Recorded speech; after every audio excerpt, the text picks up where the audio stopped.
देखो स्त्री एवं प्रसूति विभाग सर पदवी खाली अच्छी आज को 23 मास पूर्व आम ये जीवदेगिरी गोटे डॉक्टर को पोस्टिंग कर किंतु जो दिन पोस्टिंग है से दिन ही डेपुटेशन खोलबार निगला सर।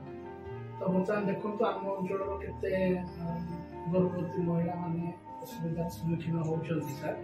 तो से आम चाहूँ सर जो डॉक्टर को फुलवाणी नि से डॉक्टर को गोटे सप्ताह मध्य सर पुणी थे जीवदेगिरी को आने कहूँ।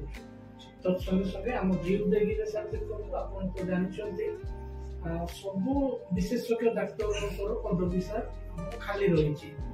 तो विशेषज्ञ डाक्तर पदवी भी जपरी यथाशीघ्र पूर्ण हम से विषय सर आम आपको जिलापाल महोदय और मुख्य चिकित्सा अधिकारी कंधमाल को आपण जरिया सर गोटे आम दाबी पत्र प्रदान कर तो ये विषय सर आम आपको